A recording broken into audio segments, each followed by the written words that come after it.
കണ്ണീർ തുടയ്ക്കാൻ മാറോടും ചേർക്കാൻ ഈശോയിലും നെല്ലും നിമിഷം ഇത് ആരാധനയുടെ നിമിഷം. സ്നേഹത്തോടെ ചേർന്ന് പാടാം.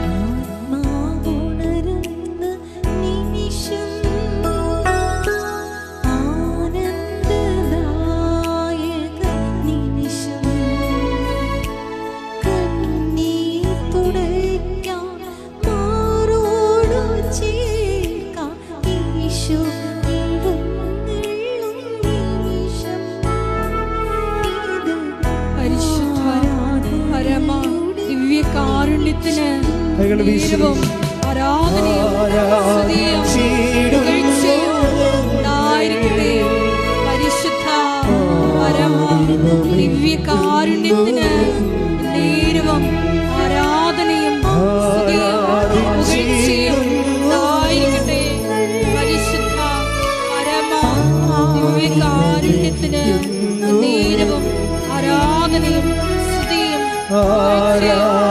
ആരാധിച്ചിടുന്നു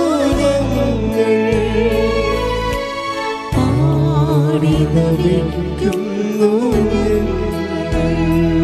ഹല്ലേലൂയ ഹല്ലേലൂയ യേശുവേ ആരാധന മഹത്വം മഹത്വം ആരാധന ആരാധന ഹല്ലേലൂയ ഹല്ലേലൂയ യേശുവേ ആരാധന മഹത്വം മഹത്വം ആരാധന ആരാധന ഹല്ലേലൂയ യേശുവേ നന്ദി യേശുവേ ആരാധന ഹല്ലേലൂയ യേശുവേ ആരാധന.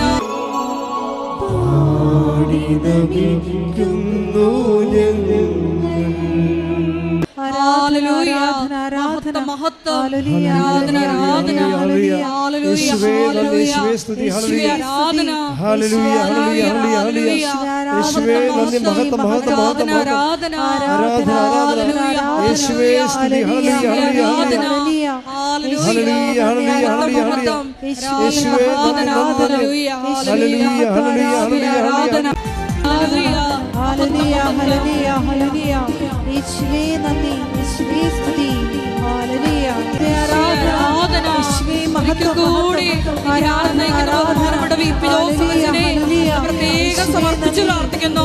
അച്ഛന്റെ ആരോഗ്യത്തെ സമർപ്പിച്ചു പ്രാർത്ഥിക്കുന്നു. ഈശോയെ ഞങ്ങൾക്ക് വചനം നൽകണമേ എന്ന് പ്രാർത്ഥിക്കുന്നു. ആന്തരിക ബോധ്യങ്ങൾ നൽകണമേ എന്ന് പ്രാർത്ഥിക്കുന്നു. ഹല്ലേലൂയ യേശുവേ ആരാധന മഹത്വം മഹത്വം ആരാധന ആരാധന ഹല്ലേലൂയ ഹല്ലേലൂയ യേശുവേ ഹല്ലേലൂയ ആരാധന ആരാധന ആരാധന.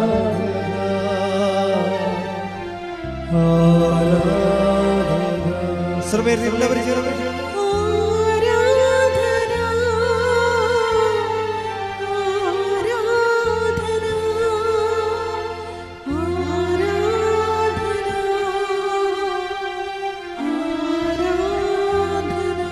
എല്ലാവരും എഴുന്നേറ്റ് നിൽക്കുക. ഇപ്പോൾ നമ്മൾ പ്രൈസ് ആൻഡ് വർഷിപ്പിലേക്ക് പോവുകയാണ്. ശ്രുതികട്ടെ ഹല്ലേലൂയ ഹല്ലേലൂയ ഹല്ലേലൂയ ഹല്ലേലൂയ യേശുവേ നന്ദി യേശുവേ ആരാധന ഹല്ലേലൂയ ഹല്ലേലൂയ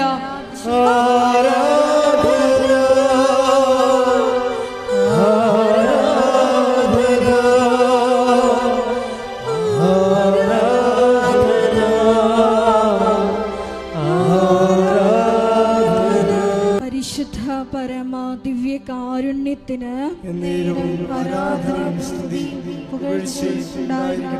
പരിശുദ്ധ പരമ ദിവ്യകാരുണ്യത്തിന് ആരാധനയും സ്തുതിയും പുകഴ്ചയും ഉണ്ടായിരിക്കട്ടെ. സ്തുതിക്കാം. ഹല്ലേലൂയ യേശുവേ ആരാധന ഹല്ലേലൂയ ഹല്ലേലൂയ ആരാധന ആരാധന ഹല്ലേലൂയ യേശുവേ ആരാധന ഹല്ലേലൂയ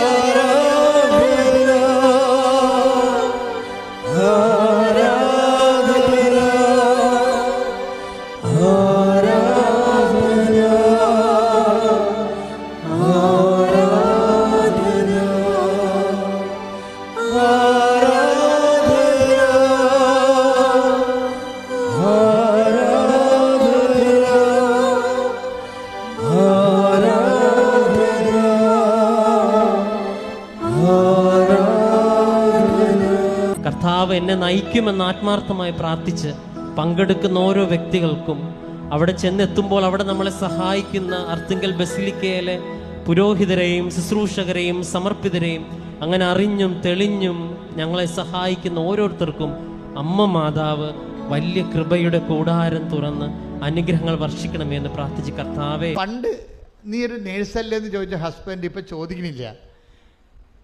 അയാൾ ആ വിശ്വാസ പ്രമാണം നോക്കിയിട്ട് അത് നോക്കി ചെല്ലി അപ്പൻ്റെ മുതുകത്തി ഉടമ്പടി തൈലം പുരട്ടിക്കൊടുക്കും. അപ്പോൾ പിറ്റേ ദിവസം അങ്ങനെ ഒരു സംഭവം ആ മുതുകത്തില്ലാത്ത രീതിയിൽ അപ്പൻ അമ്മ പരിശുദ്ധ അമ്മ ഹീലാക്കി കൊടുക്കും. അപ്പോഴേ അദ്ദേഹം അപ്പോൾ വിശ്വാസത്തിൽ വരും. വിഷയം അതല്ല, അദ്ദേഹത്തിൻ്റെ പ്രാർത്ഥനയുടെ രീതിയാണ്.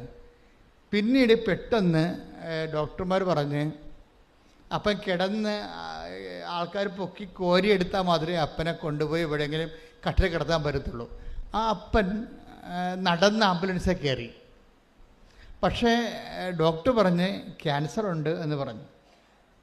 ബയോപ്സിക്ക് വിട്ടിരിക്കുകയാണ് ഒരു കഷണം. അത് ഉള്ളിലാണ്. അത് ഇത് രോഗമല്ല, മാതാവ് സുഖപ്പെടുത്തിയ രോഗമല്ല, വേറെ രോഗം അപ്പനുണ്ട്. അത് ബയോപ്സിക്ക് വിട്ടിരിക്കുകയാണെന്ന് പറഞ്ഞു. അതോടുകൂടി ഈ മനുഷ്യൻ വിറച്ചു പോയി. ഈ മനുഷ്യൻ നേരെ വന്ന് മാതാവിൻ്റെ അടുത്ത് ഇവിടെ നിന്നേച്ച്, നിങ്ങൾക്കറിയാമല്ലോ കുറേ പേര് അങ്ങനെ കുറേ മനുഷ്യരുണ്ട്. രാവിലെ ഇങ്ങോട്ട് വരും, മാതാവിനെ നോക്കിക്കൊണ്ട് മണിക്കൂറോളം നിൽക്കും.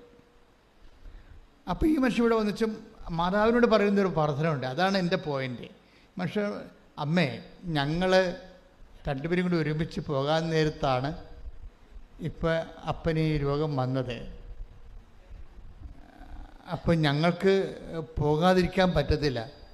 അതുകൊണ്ട് അമ്മ ഇത് സുഖപ്പെടുത്തിയേ മതിയാകത്തുള്ളെന്ന് പറയും. എന്ന് വെച്ച് കഴിഞ്ഞാൽ അതൊരു കാർക്കശ്യം പോലെയാണ്. അദ്ദേഹം പറഞ്ഞിരിക്കുന്ന ഇതാണ്, ഈ സമയത്ത് മാതാവേ ഈ സമയത്ത് പരീക്ഷിക്കരുത്. അതായത് അപ്പോൾ കുറച്ച് ടോൺ മാറി. എന്താണ്, അവരെല്ലാം ഒരുക്കി പോകാൻ നേരത്തിലാണ് അപ്പന് ക്യാൻസർ ആണെന്ന് പറയണത്. അപ്പോൾ ആ മനുഷ്യൻ നേരെ വന്ന് മാതാവിനോട് പറഞ്ഞു, മാതാവേ ഈ സമയത്ത് പരീക്ഷിക്കരുത്. എന്താണ് പറയണത്, ഞങ്ങൾ പോകാൻ നിൽക്കുകയാണ്. അപ്പോൾ പ്രാർത്ഥനയുടെ ആ ഒരു കണ്ടൻറ്റ് വയസ്സ് കണ്ട എന്താണ് പറഞ്ഞത്, അയാൾ എന്താ പറഞ്ഞത്, മാതാവേ ഈ സമയത്ത് പരീക്ഷിക്കരുത്. നമ്മൾക്ക് ഇത്രയും ഇൻറ്റിമേറ്റായിട്ട് ട്രാൻസ്ഫർ ചെയ്യാൻ കഴിയണം. ഇതൊരു ഇൻറ്റിമസിയാണ്. ഇൻറ്റിമസി ഉള്ളവർക്ക്, അമിതമായ വിശ്വാസമുള്ളവർക്ക് വാരിക്കെട്ടി പ്രാർത്ഥിക്കേണ്ടി വരത്തില്ല. വല്ലയും പ്രാർത്ഥിച്ചാൽ മതി. ആ പ്രാർത്ഥന എപ്പോഴും നമ്മൾ ശ്രദ്ധിക്കേണ്ട ഒരു വിഷയം. ഇനി ഇദ്ദേഹത്തിൻ്റെ വൈഫ് നിഷയുടെ ഒരു പ്രാർത്ഥനയുണ്ട്. ആ പ്രാർത്ഥന എന്ന് പറയണത്, ഇവൾക്ക് സൗദി നേഴ്സാണ്. സൗദിയിൽ നിന്ന് ട്രാൻസ്ഫറായി വേറെ രാജ്യങ്ങളിലേക്ക് പോകാൻ വേണ്ടി ആൾ സ്വയം ടെർമിനേറ്റ് ചെയ്ത് പോകുന്നതാണ്. പക്ഷേ വിസ പ്രോസസ്സിങ്ങൊക്കെ ഭയങ്കര സ്ലോയാണ്. പല തരത്തിലുള്ള ഓരോ ഏടാകൂടങ്ങൾ വരികയാണ്. പക്ഷേ എന്നിട്ടും മാതാവ് ഈ നിഷയുടെ ഉടമ്പടി ഹോണർ ചെയ്തിട്ട് ഇവളെ പറയും, നിഷ പറയുന്നുണ്ട് ആ സാക്ഷ്യത്തിൽ, എനിക്ക് മനസ്സിലാവണില്ല, ആരോ എൻ്റെ കൂടെ നിന്ന് ഓരോ ഫയലും നീക്കണ പോലെ എനിക്ക് തോന്നണുണ്ടെന്ന്. അതിപ്പോൾ ഈ നിഷയുടെ മാത്രം ഹസ്ബൻഡല്ല, എക്സ്പീരിയൻസ് അല്ല. ഇപ്പോൾ എല്ലാ ദിവസങ്ങളിലും ആൾക്കാർ ഇത് പറയുന്നുണ്ട്, ആരോ എൻ്റെ കൂടെ ഉണ്ട്. ഉടമ്പടി എടുത്തപ്പോൾ മുതൽ തോന്നി ആരോ എൻ്റെ കൂടെയുണ്ട്. പ്രസൻസാണത്.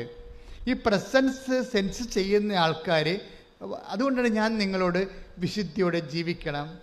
ചുമ്മാ ഞാൻ പറയണ പോലെ പോലും കേരളസ് വർത്തമാനങ്ങൾ പറയരുത്.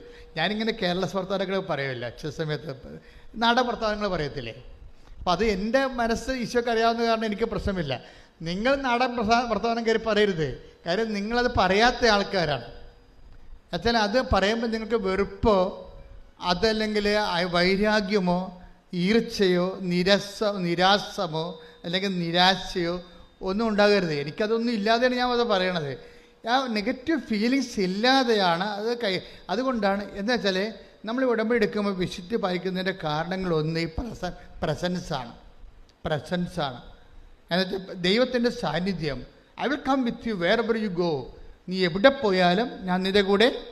അത് പ്രോമിസിലുള്ളതല്ലേ. ആ പ്രോമിസ് ദൈവം പാലിക്കും. അപ്പം ഞാനെന്താ നിങ്ങളോട് പറഞ്ഞതെന്ന് വെച്ച് കഴിഞ്ഞാൽ, നിങ്ങൾ ഈ പ്രസൻസ് ഉള്ളത് കാരണം കെയർലെസ് ആയിട്ട് പോകരുത്.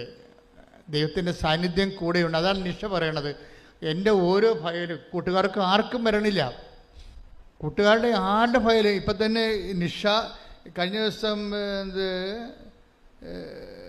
വേറെ ഒരു സാക്ഷ്യമുണ്ട്. ഒരു 22 വയസ്സുകാരൻ, എന്നാ അയാളുടെ പേര്, 22 വയസ്സേ ആ പയ്യൻസിനുള്ളത്. പക്ഷേ നല്ല ഒരു സാക്ഷ്യമാണ്. അത് 22 വയസ്സെന്ന് പറയുമ്പോൾ അവന് ജർമ്മനി പോകാനാണ്. അതായത് ജർമ്മനി പോകാൻ വേണ്ടി ആദർശിൻ്റെ സാക്ഷ്യം അത് നിങ്ങളൊന്ന് കേൾക്കണം കേട്ടോ. 22 വയസ്സേ പയ്യൻസിനുള്ളൂ, പക്ഷേ സൂപ്പർ സാക്ഷ്യം. അത് അവൻ പറഞ്ഞു, ഞാൻ കുടുംബ പ്രാർത്ഥനയ്ക്കൊന്നും പങ്കെടുക്കത്തില്ല, പള്ളിയിലൊന്നും പോകത്തില്ല, പോയാൽ തന്നെ അവസാനമേ കുർബാന എല്ലാം തീരാൻ നേരത്തെ ചെല്ലത്തുള്ളൂ, കുർബാന എല്ലാം നേരെ കുടുംബ പ്രാർത്ഥനയ്ക്ക് പങ്കെടുക്കത്തില്ല, കുടുംബ പ്രാർത്ഥന സമയമാകുമ്പോൾ ഞാൻ അവിടെ വീട്ടിൽ നിന്ന് ഇറങ്ങിപ്പോയിട്ട് കൂട്ടുകാരുടെ കൂടെ കളിച്ചൊക്കെ ഇരിക്കും, എന്നിട്ട് കുർബാന ഭക്ഷണ സമയത്ത് വരത്തുള്ളൂ. അങ്ങനെ എൻ്റെ ഒരു കെയർലെസ് ലൈഫായിരുന്നു. പക്ഷെ ഉടമ്പടി എടുത്ത് കഴിഞ്ഞപ്പോൾ ആരും എൻ്റെ കൂടെ ഉള്ളതുപോലെ എനിക്ക് തോന്നിയെന്ന്. അതാണ് ഇത് പ്രസൻസാണ്. ആരോ എൻ്റെ കൂടെ ഉള്ളത്. എന്നിട്ട് ഈ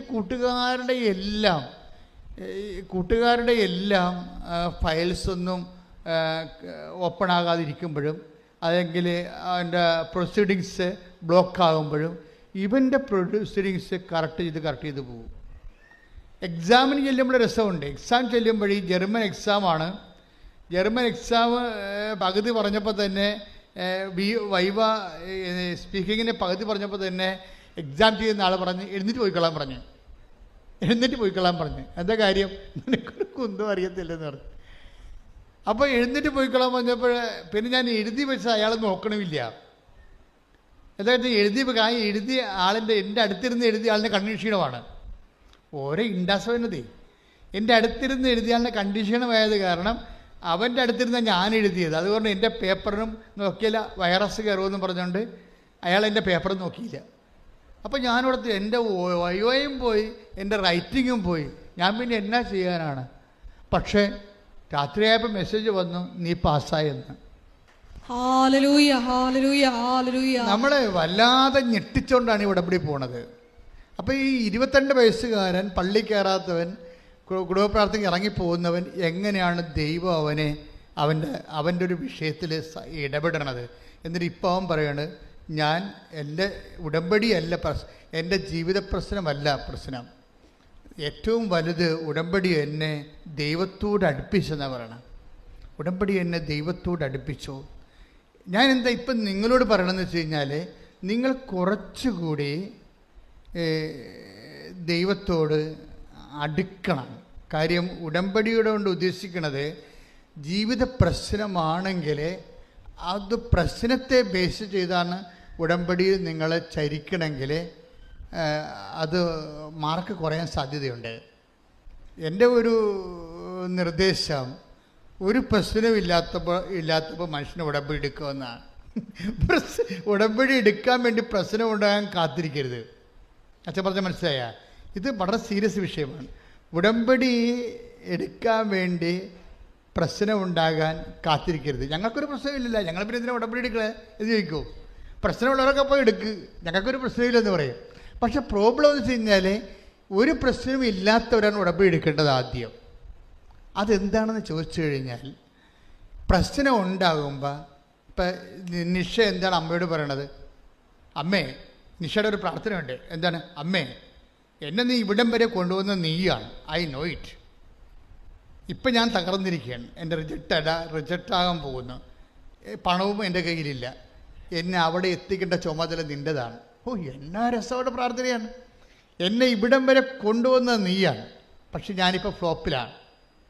ഇനി എന്നെ ഇവിടം വരെ കൊണ്ടുവന്ന നീയാണെങ്കിൽ എന്നെ എത്തേണ്ടടുത്ത് എത്തിക്കേണ്ട ചുമതല നിന്റെതാണ്. Praise the lord. സ്തുതിക്കട്ടെ. ഹല്ലേലൂയ, ഹല്ലേലൂയ, ഹല്ലേലൂയ, ഹല്ലേലൂയ. എല്ലാവർക്കും ദൈവവുമായിട്ട് വ്യക്തിപരമായിട്ടൊരു ബന്ധം ഉണ്ടാകുവാൻ ഈ ആരാധനയിലൂടെ കൃപയാകണമേ. ഈ പ്രാർത്ഥനയെല്ലാം വരുന്ന ഒരു ഇൻറ്റിമസി ഉണ്ട്. ഇതാണ് ഇതിൻ്റെ പ്രാർത്ഥനയുടെ ഇന്ധനം അല്ലെങ്കിൽ ട്രഷർ എന്ന് പറയുന്നത്. ഇൻറ്റിമസി എന്ന് വെച്ചാൽ ആത്മബന്ധം. അതുകൊണ്ടാണ് ഞാൻ പറയണത്, ആ ഉടമ്പടിയുടെ ലക്ഷ്യം പ്രശ്നത്തെ പരിഹരിക്കുകയല്ല. അത് പ്രശ്നത്തെ ഈസിയായിട്ട് പരിഹരിക്കും, അതല്ല പ്രശ്നം. മുഖ്യ ലക്ഷ്യം, ഉടമ്പടിയുടെ ലക്ഷ്യം, ഇറ്റ് ഈസ് ബൈലാറ്ററൽ എഗ്രിമെൻറ്റ്. നീയും നിൻ്റെ ദൈവവും തമ്മിൽ ജീവിതത്തിൽ ഒരു കാഷ്വൽ റിലേഷനല്ല, വിശ്വാസ സംബന്ധമായ ഒരു റിലേഷൻസ് അല്ല ഉള്ളത്. ഒരു പെർട്ടിക്കുലർ ആൻഡ് പേഴ്സണൽ റിലേഷനാണ് ഉടമ്പടിയിൽ. ഒരു വിശിഷ്യ പെർട്ടിക്കുലറായിട്ടുള്ള വ്യക്തിപരമായ പേഴ്സണലായിട്ടുള്ള റിലേഷൻ്റെ ഏറ്റവും ഇന്ന് നിലവിലുള്ള നമുക്ക് ലഭ്യമായ ഏറ്റവും വലിയ പോംവഴിയാണ് ഉടമ്പടി. പ്രാർത്ഥിക്കുക, കർത്താവ് ദൈവമേ, മരിയൻ ഉടമ്പടി എന്നുള്ള മഹാദൈവാനുഭവത്തിന്റെ പുതിയ വാതിൽ മനുഷ്യ സമൂഹത്തിന് മുമ്പിൽ മറിയത്തിലൂടെ തുറന്നു വെച്ച പരിശുദ്ധാത്മാവേ, ഉടമ്പടി എടുത്തവരെയും എടുക്കാൻ പോകുന്നവരെയും ഈ നിമിഷം അനുഗ്രഹിക്കണമേ. അപ്പാ, സ്വർഗീയ പിതാവേ, പുത്രനായ ക്രിസ്തുവിന്റെ നാമത്തിൽ പ്രാർത്ഥിക്കുന്നു.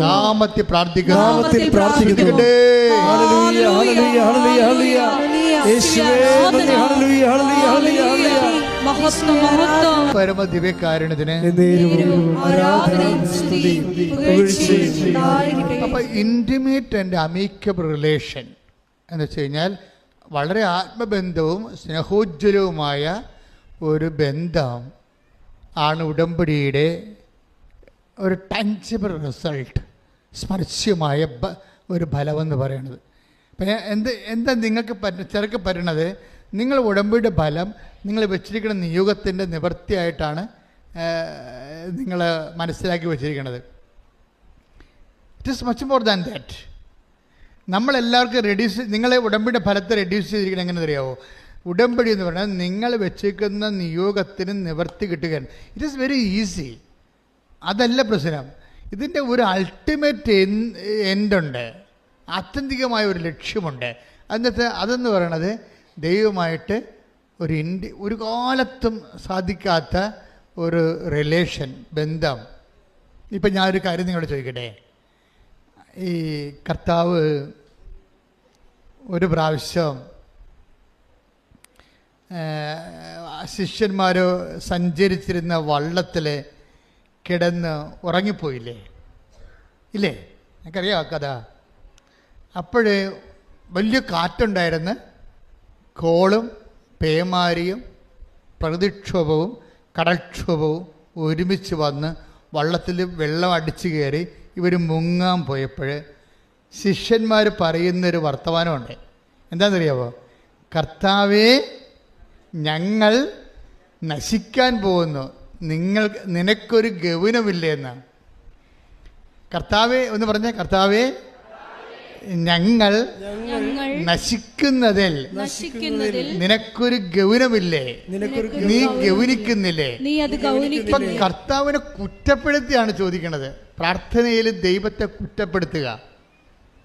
ഇത് പത്രോസിന്റെ വായിൽ നിന്ന് വന്നൊരു പ്രാർത്ഥനയാണ് ശരിക്കും പറഞ്ഞാൽ. ഈ പ്രാർത്ഥനയെ സ്കാൻ ചെയ്ത് നോക്കുമ്പോൾ നമുക്ക് എന്താ മനസ്സിലാകണത്?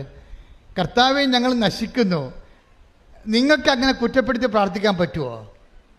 പറ്റത്തില്ല. എന്താ കാര്യം? ബന്ധമില്ല. മനസ്സിലായില്ലേ?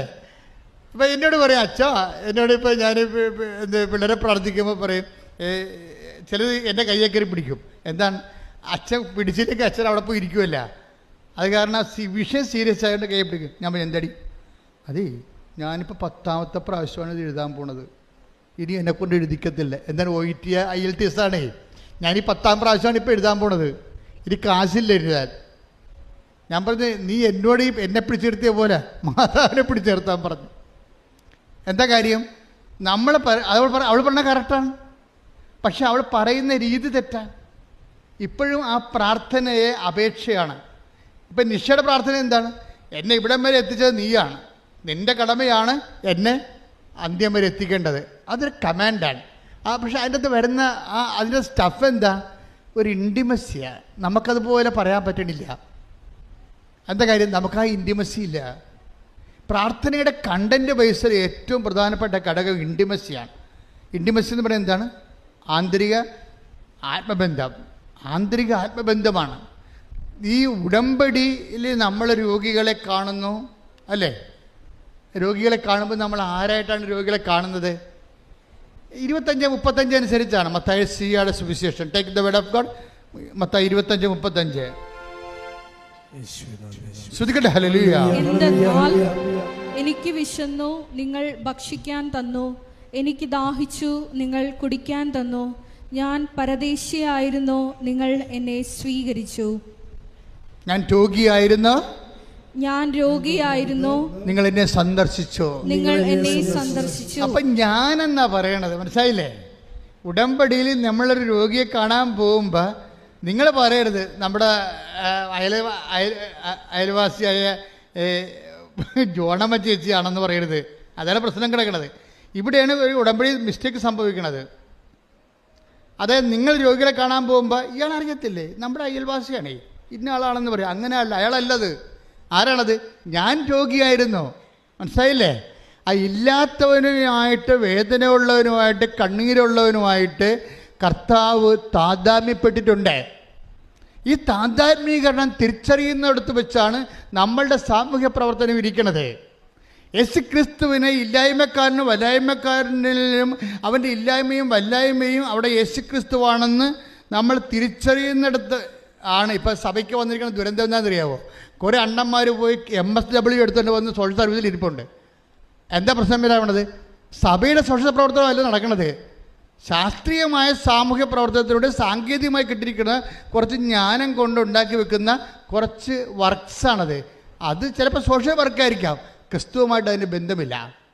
ക്രിസ്തുവുമായിട്ട് ബന്ധമുണ്ടെങ്കിൽ ഇല്ലായ്മക്കാരന്, വല്ലായ്മക്കാരന്, രോഗികളിൽ, തകർച്ചയുള്ളവന്, ഇപ്പം ഇന്ന് തന്നെ ഈ ആനന്ദം, അവൻ്റെ പേരെന്നെ ആദർശ പറയുന്നൊരു സാക്ഷ്യമുണ്ട്.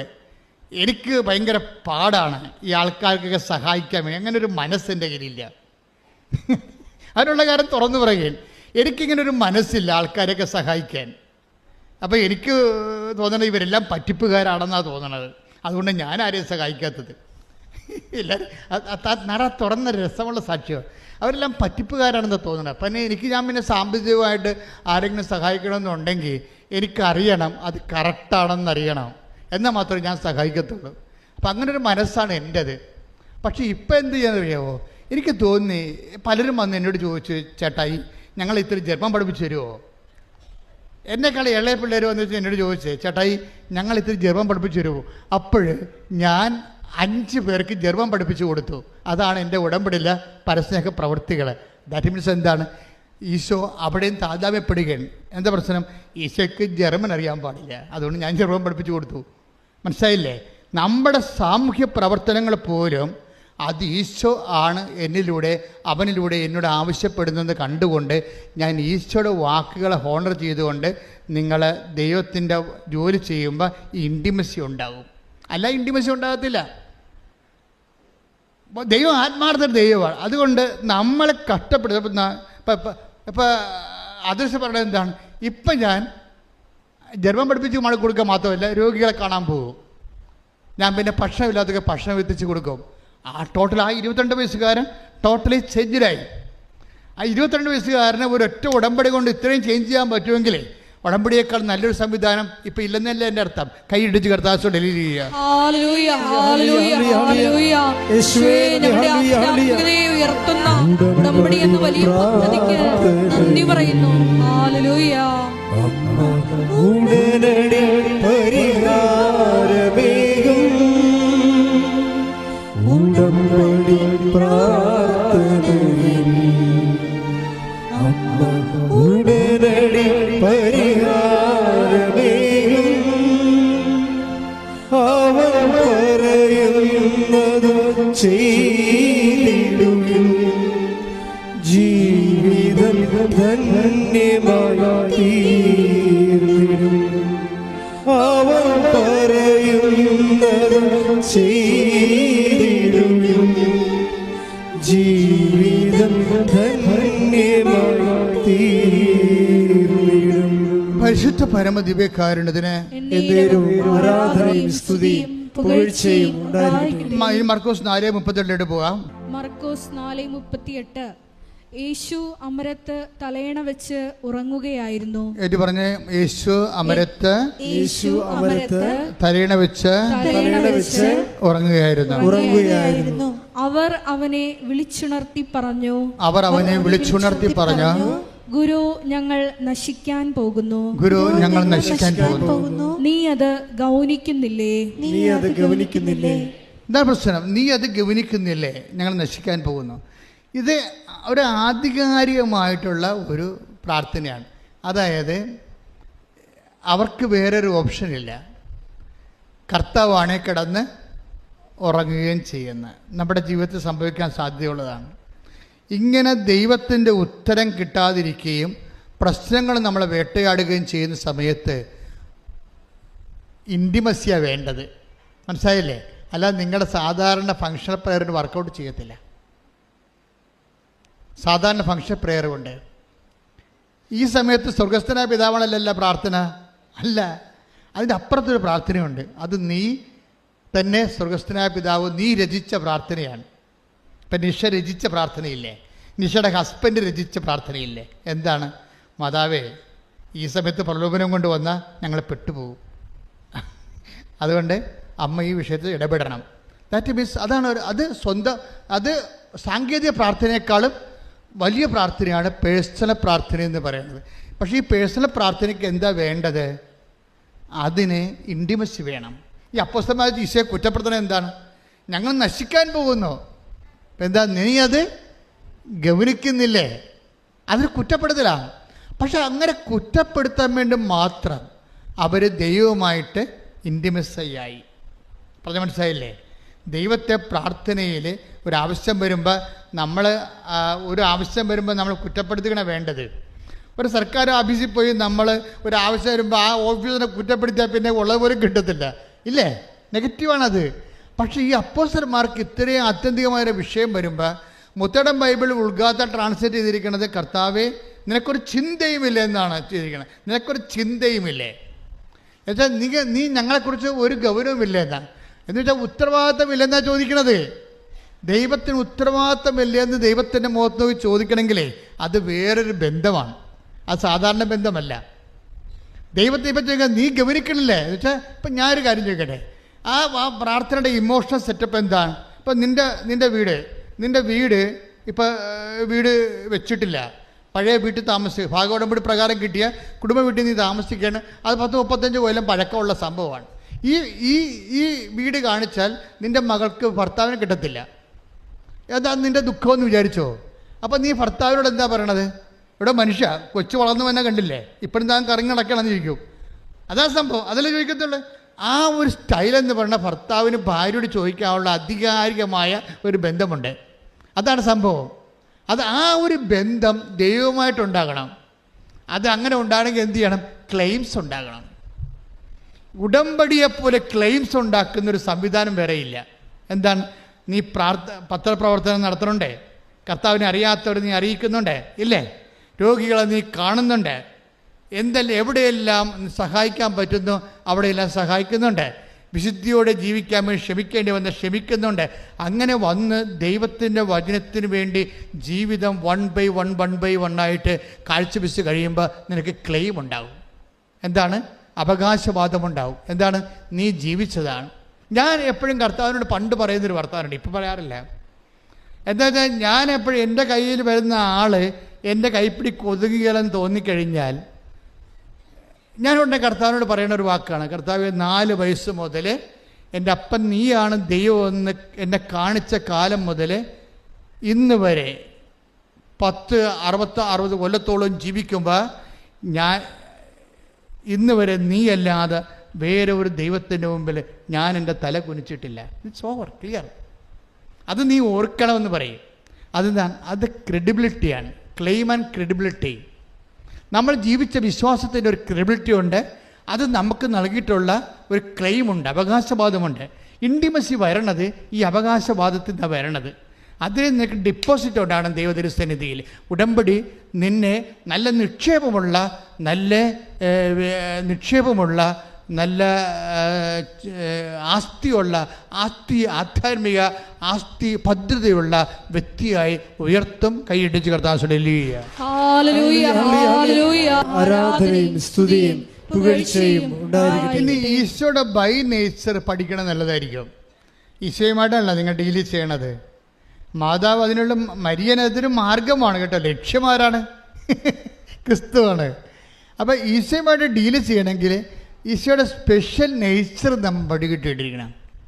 അത് ഇതുപോലെ ഉത്തരം തരാത്ത നേച്ചർ, ഉത്തരം തരുന്ന നേച്ചറല്ല. ഉത്തരം തരുന്ന നേച്ചറുണ്ട്. ഈശോയുടെ ഉള്ളിൽ, പ്രകൃതിയിൽ, പ്രകൃതത്തിൽ, സ്വഭാവത്തിൽ ഫ്ലാറ്റായിട്ട് ഉത്തരം കൊടുക്കാത്ത സ്വഭാവമുണ്ട്. അത് നമ്മൾ അറിയണം. പ്രത്യേകിച്ച് നിർണായകമായ സമയത്ത് ഉത്തരം തരത്തില്ല. അതറിയണമെന്നുണ്ടെങ്കിൽ മർക്കോസിൻ്റെ 6:48 വായിച്ച്. മർക്കോസ് 6:48 ശ്രുതികടെ ഹല്ലേലൂയ ഹല്ലേലൂയ ഹല്ലേലൂയ യേശുവേ ഹല്ലേലൂയ. മർക്കോസ് 6:48 അവർ വഞ്ചി തുഴഞ്ഞ് അവശരായി എന്ന് അവൻ മനസ്സിലാക്കി. ഒന്ന് പറഞ്ഞേ, അവർ വഞ്ചി തുഴഞ്ഞ് അവശരായി. തീർന്നില്ലേ? ഇപ്പം 3 പുതുക്കി അവശരായ ആൾക്കാരുണ്ട്. ഉടമ്പടി 3 പുതുക്കിയിട്ട് ഉടമ്പടി അവിടെ, അതായത് 3 പുതുക്കണ പേപ്പർ കാണിക്കുമ്പോൾ തന്നെ അവിടെ നിന്ന് ചീട്ട് തരും. കാരണം നിങ്ങളുടെ കാര്യം പറയുമ്പോൾ നിങ്ങളുടെ വിഷയം അത്ര സീരിയസ് അല്ലെങ്കിൽ പോലും അവർ ചീട്ട് തരും. എന്താ കാര്യം? 3 പുതുക്കിയിട്ട് കുറേ കാര്യം നടന്നു കാണുവേ. അപ്പം നടക്കാത്ത ചില കാര്യങ്ങളുണ്ടെങ്കിൽ അവിടെ നിങ്ങളുടെ ആ ഉടമ്പടി ഗ്രേഡ് നമ്മളല്ലേ ഇവിടെ നിന്ന് ഇഷ്യൂ ചെയ്തിരിക്കണത്. അപ്പം നമ്മൾ തന്നെ അത് ഹോണർ ചെയ്തില്ലേ പറ്റത്തില്ലല്ലോ. അതുകൊണ്ട് ആ 3 പുതുക്കുകയാണെന്ന് കണ്ടുകാണെങ്കിൽ ആ ചീട്ട് തരും. ചില വീട് വരുമ്പോൾ വലിയ കാര്യങ്ങളൊന്നും ഉണ്ടാകത്തില്ല, എന്നാൽ തന്നെയും ചില വിഷയം സീരിയസ് ആയിരിക്കും. അപ്പം ഇങ്ങനെ സീരിയസ് ആകുമ്പോൾ ഈ പറഞ്ഞ വഞ്ചി തുഴഞ്ഞ് നമ്മുടെ ജീവിതം അവരെന്താ പറഞ്ഞത്? എന്താ എഴുതിയിരിക്കുന്നത്? അവരെ മർക്കോസ് 6:48 അവർ വഞ്ചി തുഴഞ്ഞ് അവശരായി എന്ന് അവൻ മനസ്സിലാക്കി. Price the Lord. ആരാ മനസ്സിലാക്കിയത്? ഇപ്പം മനസ്സിലാകാതിരിക്കുന്ന അവസ്ഥ ഒന്നും ഇല്ല. മനസ്സിലായില്ലേ? ഒന്ന് പറഞ്ഞേ, അവർ വഞ്ചി തുഴഞ്ഞ് അവശരായെന്ന് അവൻ മനസ്സിലാക്കി. അപ്പൊ നിങ്ങളെ പരീക്ഷ എഴുതി അവശരായെന്ന് അവൻ മനസ്സിലാക്കി. അവൻ മനസ്സിലാക്കുന്നുണ്ട് നിന്റെ അവശത. നിനക്ക് ജപ്തി നടപടിയായിട്ട് നീ അവശതയായിട്ടിരിക്കുകയാണ്. നിനക്ക് ബാങ്കുകാർ പോലും സിവിൽ പോയിന്റ്സ് ഇല്ലാത്ത കാരണം നിനക്ക് ലോൺ തരുന്നില്ലെന്ന് അവൻ മനസ്സിലാക്കി. നിന്റെ മകൾക്ക് 38 വയസ്സ് ഉണ്ടായിട്ട് കെട്ടാൻ പറ്റണില്ലെന്ന് അവൻ മനസ്സിലാക്കി. നിന്റെ മകൾക്ക് 19 വയസ്സ് കല്യാണം കഴിഞ്ഞ് 19 കൊല്ലമായിട്ട് മക്കളില്ലെന്നും നീ ഈ കാര്യത്തിൽ പ്രാർത്ഥിച്ച അവശയാണെന്നും അവൻ മനസ്സിലാക്കി. കൈയിടിച്ച് കർത്താൻ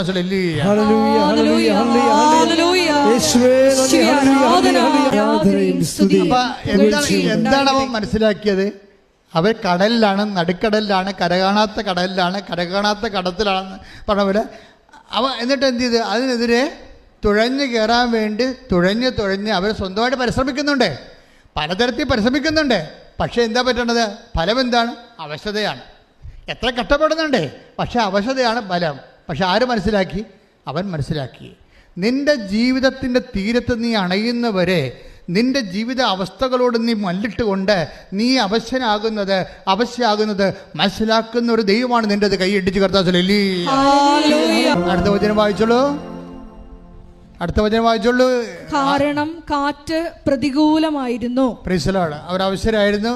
എന്താണ് കാരണം? എന്താണ്? കാറ്റ് പ്രതികൂലം. അപ്പം നമ്മുടെ ജീവിതത്തിൽ അങ്ങനെയാണ്, കാറ്റ് പ്രതികൂലമാകും ചില സമയത്ത്. ചില ബന്ധുക്കാരെല്ലാം ഇപ്പം ഈ അവൻ്റെ ആദർശൻ്റെ സാക്ഷ്യം എന്താ? ആദർശന് മര്യാദക്കൊരു ജോലി ഉണ്ടായിരുന്നവനാണ്. മര്യാദക്കൊരു ജോലി ഉണ്ടായിരുന്നതാണ്. അത്യാവശ്യം ശമ്പളം കിട്ടുമായിരുന്നു. അപ്പം അവനാണ് തലയിൽ ജർമ്മൻ പഠിക്കണമെന്ന് ജർമ്മനിയിൽ പോകണമെന്ന് തോന്നിയത്. അപ്പോൾ ആ ശമ്പളം ഉണ്ടായിരുന്ന ജോലി, നാട്ടിൽ വലിയ കുഴപ്പമില്ല ജീവിക്കാൻ പറ്റിയ ജോലി ഉണ്ടായിരുന്ന രാജിവെച്ചപ്പോൾ എന്ത് പറ്റി? ബന്ധുക്കൾ, സ്വന്തപ്പെട്ട നാട്ടുകാർ പിന്നെ പൊട്ട, പോഴ, വിഡ്ഢി എന്നൊക്കെ വിളിച്ച് കാറ്റ് പ്രതികൂലമായിരുന്നു. അതാണ് കർത്താവിൻ്റെ വചനം. ഇപ്പം ചില സമയത്ത് നിങ്ങളുടെ ജീവിതത്തിൽ നിങ്ങൾ ചെയ്ത തെറ്റിനെ നിങ്ങൾ അവശരാകുമ്പോൾ നാട്ടുകാരും വീട്ടുകാരും നിങ്ങളെ പൊട്ട, പോഴ, വിഡ്ഢി എന്നൊക്കെ വിളിക്കും. അപ്പം നിങ്ങൾ അവശരാകുന്ന സമയത്ത് തന്നെ നിന്റെ സാഹചര്യവും നിന്റെ വീട്ടു സാഹചര്യവും നിനക്കെതിരാകും. എന്നിട്ടും തുഴയുന്നവനാണ് അവനിൽ വിശ്വസിക്കുന്നവൻ. കൈയടിച്ച് കർത്താവ്. അപ്പൊ കാറ്റ് പ്രതികൂലമായിരുന്നു. സാഹചര്യം, ബന്ധുക്കള്, സ്വന്തപ്പെട്ടവര്, ഭർത്താവ്, ഭാര്യ, കുഞ്ഞുങ്ങള് എല്ലാവരും ചില സമയത്ത് പ്രതികൂലമാകും. അത് നമ്മുടെ ജീവിതത്തിൻ്റെ അവസ്ഥയാണ്. എങ്കിലും എറ്റ് ഹി വെൻ്റ് ഓൺ, എന്നിട്ടും നമ്മൾ മുന്നോട്ട് പോകും. എന്താ കാരണം? അടുത്ത വചനം ഇതിനേക്കാൾ കഷ്ടമാണ്. അടുത്ത വചനം വായിച്ചേ. രാത്രിയുടെ 4-ാം യാമത്തിൽ. രാത്രിയുടെ 4-ാം യാമം. രാത്രിക്ക് എത്ര യാമം ഉണ്ടെന്ന് അറിയാമല്ലോ. രാത്രിയുടെ 4-ാം യാമമാണ് ഇത്. എത്രയാണ് വചനം? എത്രയാണിത്? മർക്കോസ് 6:48, 49, 50 വചനങ്ങളിലൂടെയാണ് പോണത്. ഇപ്പം എന്തൊക്കെ പ്രശ്നമുണ്ട്? കാറ്റ് പ്രതികൂലമായിരുന്നു. അപ്പം എന്ത് സംഭവിച്ചു? രാത്രിയുടെ 4-ാം യാമം. ഉടമ്പടി 4-ാമത്തെ പ്രാവശ്യം പുതുക്കുമ്പോഴായിരിക്കും ചിലപ്പോൾ കർത്താവ് വരാൻ പോണത്. മനസ്സിലായില്ലേ? കാര്യം 1-ാം യാമം ഉണ്ട്, അത് 6 തൊട്ട് 9 മണി വരെയാണ്. ഉച്ച കഴിഞ്ഞ് വൈകുന്നേരം യഹൂദൻ്റെ കണക്കാണിത് ബൈബിളിലുള്ളത്. അത് 6 മണി തൊട്ട് രാത്രി 9 മണി വരെയാണ് 1-ാം യാമം. 9 to 12 മണി രാത്രി 2-ാം യാമം. 12 to 3 മണി വെളുപ്പിന് 3 മണിയാണ് 3-ാം യാമം. 3 മണി തൊട്ട് 6 മണി വരെ നേരം വെളുക്കാനായി. 3 മണി തൊട്ട് 6 മണി വരെ ആയപ്പോൾ രാത്രിയുടെ 4-ാം യാമത്തിൽ. ഓർക്കുക, കർത്താവിൻ്റെ സ്വഭാവം പഠിക്കുക. 1-ാം യാമത്തിൽ വന്നില്ലെങ്കിൽ വരികത്തില്ലെന്ന് ചിന്തിക്കരുത്, അത് അല്പക്രിസ്ത്യാനിയാണ്. 2-ാം യാമത്തിൽ അവന് ഉത്തരം തന്നില്ലെങ്കിൽ അവൻ വരത്തില്ലെന്ന് ചിന്തിക്കരുത്, അത് നീ അവിശ്വാസിയാണ്. 3-ാം യാമത്തിൽ അവൻ വന്നില്ലെങ്കിൽ നീ അവൻ വരത്തില്ലെന്ന് ചിന്തിക്കരുത്. അങ്ങനെ തന്നു കഴിഞ്ഞാൽ ദൈവം നിന്നെ മനുഷ്യനായിട്ട് പോലും കരുതത്തില്ല. എന്താ കാരണം? 4-ാം യാമത്തിലും അവൻ വരാൻ സാധ്യതയുണ്ട്. കാര്യം അവൻ നിനക്ക് വേണ്ടി വില കൊടുത്ത് നിന്നെ വീണ്ടെടുത്ത ദൈവമാണ്. ശ്രദ്ധിക്കട്ടെ. പരിശുദ്ധ പരമ ദിവ്യകാരുണ്യത്തിന് 48, 49, 50. അടുത്ത വചനം വായിച്ചേ. രാത്രിയുടെ 4-ാം യാമത്തിൽ അവൻ കടലിനു മീതെ നടന്ന് അവരുടെ അടുത്തെത്തി അവരെ കടന്നു പോകാൻ ഭാവിച്ചു. ഇതാണ് പ്രശ്നം. രാത്രി 4-ാം യാമത്തിൽ അവൻ നേരെ വന്ന് വള്ളത്തിൽ കയറിയതല്ല ചെയ്യുന്നത്. രാത്രി 4-ാം യാമത്തിൽ അവൻ കടലിൻ്റെ മീതെ നടന്നു വന്നു. നിന്റെ ദൈവം ഏത് കടലിൻ്റെ മീതെയും കാറ്റിൻ്റെ മീതെയും അവൻ നടന്നു വന്ന് നിന്റെ വീണ്ടെടുപ്പ് നടത്തും. ശ്രദ്ധിക്കട്ടെ. പരിശുദ്ധ പരമ ദിവ്യകാരുണ്യത്തിന്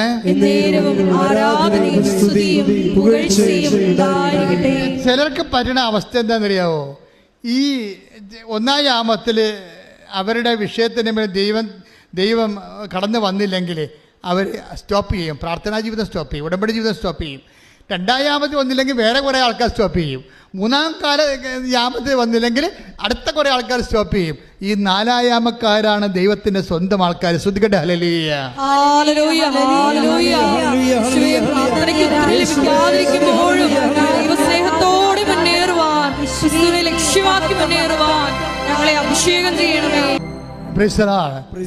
ഈ 4-ാം യാമത്ത് വരുന്ന ഈശോ എന്താ ചെയ്യണത്? ഇത്രയും 3 യാമങ്ങളും പ്രാർത്ഥിച്ച് കഷ്ടപ്പെട്ടും കരഞ്ഞും കൂവിയും ഈ മനുഷ്യൻ കാത്തിരിക്കുമ്പോൾ നേരെ വന്ന് വള്ളത്തെ കയറേണ്ടതല്ലേ ചെയ്യേണ്ടത്? കേണില്ല. എന്താ ചെയ്യണത്? അവരെ കടന്നു പോകാൻ ഭാവിച്ചു. ഈ കടന്നു പോകാൻ ഭാവിക്കുന്ന കർത്താവിനെ നിങ്ങൾ തിരിച്ചറിയണം. എന്തിനാണ് ഇങ്ങനെ കടന്നു പോകാൻ പ്രാർത്ഥിക്കണത്? അതായത് ഈ മനുഷ്യരെ അവൻ്റെ റിസ്കിലും വിശ്വാസത്തിലും അവൻ്റെ പ്രത്യാശയത്തിലും ദൈവസ്നേഹത്തിലും ഈശോയെ ക്ഷണിക്കണം. ഈ ഭാവിക്കുന്ന കർത്താവിനെ നമ്മൾ സാധാരണ ക്ഷണം കൊണ്ട് ഒക്കത്തില്ലെന്ന് ഉറപ്പായി. എന്താ കാര്യം വെച്ചാൽ നമ്മുടെ വിശ്വാസവും ഇപ്പം അപ്പോസ്തലന്മാർ എന്താ പറയുക? ഗുരു, ആ ഉറക്കം എന്തായിരുന്നു? അതൊരു ഭാവിക്കലായിരുന്നു ഇല്ലേ? 4:38 മർക്കോസ് പറഞ്ഞില്ലേ, അവൻ വള്ളത്തിൻ്റെ തോണി കിടന്ന് ഉറങ്ങിയപ്പോൾ കൊടുങ്കാറ്റ് വന്ന് കടക്ഷോഭം ഉണ്ടായി. വള്ളം ഇങ്ങനെ ഈ തിരമാലകളിട്ട് അമ്മാനമാടുകയാണ്. അമ്മാനമാടുന്നൊരു വള്ളത്തിൽ കിടന്ന് ഉറങ്ങാൻ വല്ലവർക്കും പറ്റുമോ? ശ്രാങ്കമാർക്ക് പോലും പറ്റത്തില്ല, പരിചയമുള്ള. അതാറ്റ് മീൻസ് അപ്പോൾ എന്നിട്ടും കർത്താവ് ഉറങ്ങിയെന്ന് പറയുമ്പോൾ അത് ഉറക്കമാടാ, അതിന് ഭാവിക്കലാണെന്ന്. അത് പറഞ്ഞു തരണമെങ്കിൽ പരിശുദ്ധാത്മാവ് ഉണ്ടാകണം. നിൻ്റെ കൂടെ നിൻ്റെ വീട്ടിൽ നിൻ്റെ കർത്താവുണ്ട്. അവൻ ഉറക്കം ഭാവിക്കണമെങ്കിൽ ദൈവവേദലെ നിൻ്റെ ഭാഗത്തുനിന്ന് ഇൻറ്റിമേറ്റ് ആയിട്ടുള്ള ഒരു വിളി ഉണ്ടാകണം. എന്താണ്? ഞങ്ങൾ നശിക്കുന്നു, അത് നിനക്ക് യാതൊരു ഗൗരവമില്ലേ? എൻ്റെ കർത്താവേ, ഞങ്ങൾ പോകാൻ ആഗ്രഹിച്ചപ്പോഴാണ് ഇപ്പോൾ അപ്പന് ക്യാൻസർ വന്നിരിക്കുന്നത്. അപ്പം അതുകൊണ്ട് ഈ വിഷയത്തിൽ ഞങ്ങളെ പരീക്ഷിക്കരുത് എന്ന് പറയണമെങ്കിൽ ഒരു ബന്ധമുണ്ടാകണം. ഭാവിക്കുന്ന ഈശോയുടെ പണ്ട് മുതലേ ഉള്ളൊരു സ്വഭാവമാണ്. അതായത് നമ്മളുടെ കൂട്ടായ്മയിലേക്ക് കർത്താവ് കടന്നു വരണമെങ്കിൽ ഈ ഭാവിക്കൽ എന്ന് പറയുന്ന എന്താ സംഭവം? കടന്നു പോകാൻ ഭാവിക്കുക. അതിൻ്റെ അർത്ഥം എന്താ? ഉറങ്ങുന്നതായിട്ട് ഭാവിക്കുക.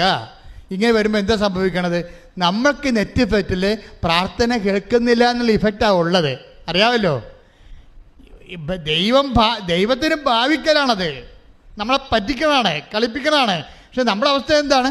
നമ്മുടെ വിസ പ്രോസസ് നടക്കണില്ല, PR കിട്ടണില്ല, ഇപ്പം തന്നെ ജപ്തിക്ക് ഓർഡർ വന്ന് നമ്മൾ അനുഭവിക്കുന്നത് ഭയങ്കരമായ സങ്കടങ്ങളാണ് അനുഭവിക്കുന്നത്. ഈ സങ്കട സമയത്തുള്ള ഭാവിക്കലിന് ദൈവത്തെ കക്ഷി ചേർക്കുന്നതിന് നിലവിലുള്ള നിൻ്റെ അശാരം പുശാരം വിശ്വാസം പോരം നടത്താം, ആത്മബന്ധം ഉണ്ടാവണം നടത്താം. മനസ്സിലായില്ലേ? ഇതുകൊണ്ടാണ് ഉടമ്പടി ചെയ്യുമ്പോൾ അത് ഇത്തിരി മെനയായിട്ട് ചെയ്യണം, വൃത്തിയായിട്ട് ചെയ്യണം. ആക്കാനും വേണ്ടി ഓക്കാനിക്കണമെന്ന് അർത്ഥം. എൻ്റെ കർത്താവിന് വേണ്ടി ഞാൻ ഉടമ്പടി ചെയ്തു, അവൻ തന്നാലും തന്നില്ലേലും ഞാൻ കർത്താവിനോട് ഉടമ്പടിയായിട്ട് ജീവിക്കും. ശ്രദ്ധിക്കട്ടെ.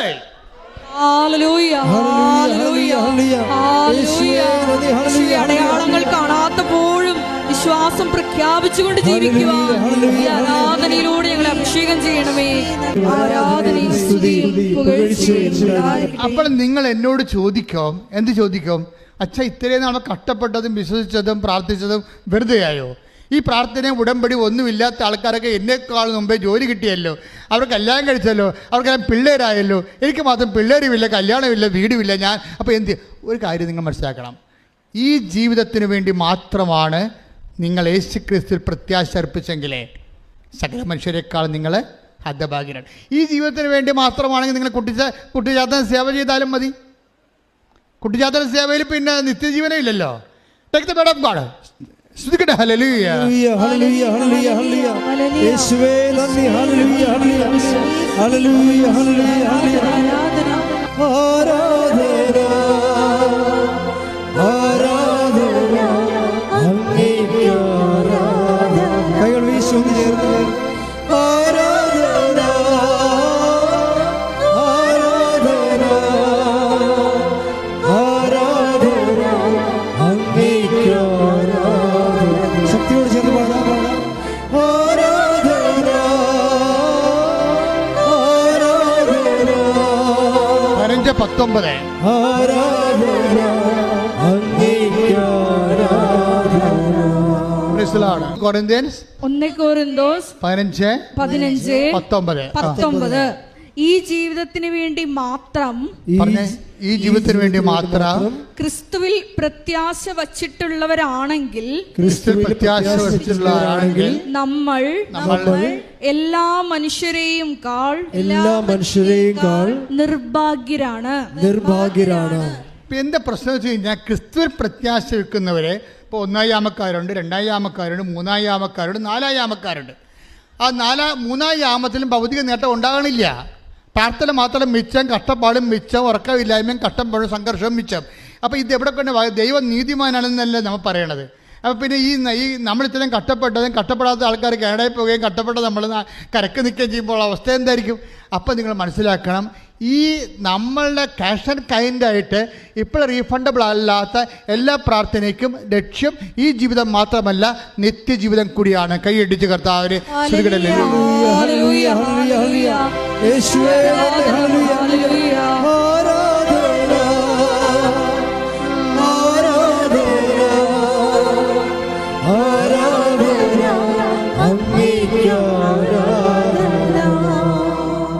പരിശുദ്ധ പരമ ദിവ്യകാരുണ്യത്തിന്.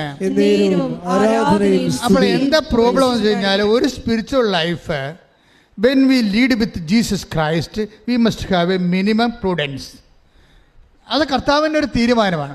ഒരു ആധ്യാത്മിക ജീവിതം നിങ്ങൾ യേശു ക്രിസ്തുവുമായിട്ടാണ് ഉരുക്കഴിക്കാൻ ഉദ്ദേശിക്കുന്നുണ്ടെങ്കിൽ നിങ്ങൾക്കൊരു മിനിമം വിവേകമുണ്ടാകണം. കർത്താവ് എന്താ പറഞ്ഞത്? വിവേകമുള്ള കന്യകമാരും വിവേകമില്ലാത്ത കന്യകമാരും. And spiritual life is an intelligent life, not emotional life. നിൻ്റെ പ്രാർത്ഥനയ്ക്ക് നിൻ്റെ ഉത്തരം കിട്ടുന്നില്ലെങ്കിൽ, ഈ ജീവിതത്തിന് വേണ്ടി അത് മറുപടി തരുന്നില്ലെങ്കിൽ, ആ വിഷയത്തിന് അപ്പോൾ തരുന്നില്ലെങ്കിൽ, നീ ഉടനെ പറയണം, കർത്താവേ, ഈ പ്രാർത്ഥനയ്ക്ക് ഈ ഘട്ടത്തിൽ നീ എനിക്ക് ഉത്തരം തന്നിട്ടില്ല.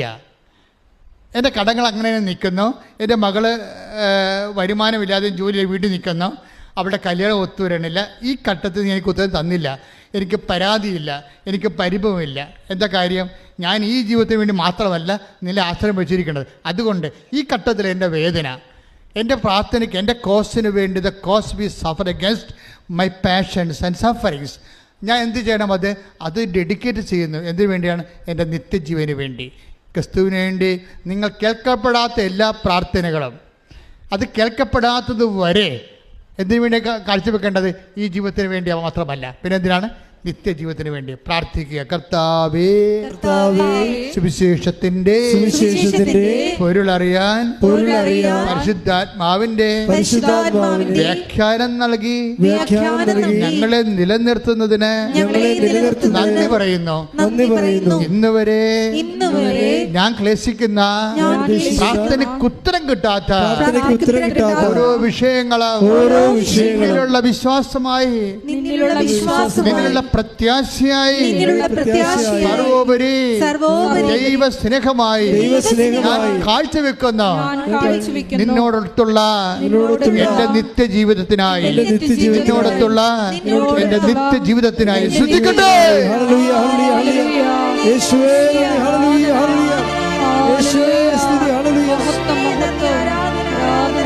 നമ്മൾ കാണുന്നത് അല്ലേ, ഈ ഭാവിക്കുന്ന നമ്മുടെ ജീവിതത്തിൽ ഉത്തരം തരാതെ, പ്രാർത്ഥനയ്ക്ക് ഉത്തരം തരാതെ കർത്താവ് സൈലൻസായി കാണപ്പെടുന്ന സമയങ്ങളിൽ അവൻ നമ്മളെ കടന്നു പോകാൻ ഭാവിക്കുമ്പോൾ നമുക്ക് എന്തുണ്ടാകണമെന്ന് അച്ഛൻ പറഞ്ഞത്? ഇൻറ്റിമസി ഉണ്ടാകണം. പിന്നെ ആ പ്രാർത്ഥന സാങ്കേതികമായ ചട്ടപ്പടിയുള്ള അനുഷ്ഠാന പ്രാർത്ഥനയല്ല, ആത്മബന്ധത്തിൻ്റെ പുതിയ പ്രാർത്ഥനയാണ്. ആ പ്രാർത്ഥന നിൻ്റെ ആത്മാംശം ഉണ്ടാകണം. അപ്പോസ്തലന്മാർ ചോദിച്ചില്ലേ, ഞങ്ങൾ നശിക്കുന്നത് നിനക്ക് ഒരു ഗൗരവവും ഇല്ലെന്ന് ചോദിക്കാൻ വേണ്ടി മാത്രം നിൻ്റെ ആധ്യാത്മികത ദൈവബന്ധത്തിൻ്റെ ആധികാരികത ആവശ്യപ്പെടുന്നുണ്ട്. അതുകൊണ്ട് ആധികാരികമായ ആത്മബന്ധത്തിൻ്റെ ആഴങ്ങളിലേക്ക് നിൻ്റെ ജീവിതത്തെ കൊണ്ടുപോകാൻ വേണ്ടി കർത്താവ് ഭാവിക്കുന്ന കാര്യങ്ങളെ വിവേചിച്ചറിയാൻ നമ്മൾ ബാധ്യസ്ഥരാണ്. ശ്രദ്ധിക്കട്ടെ.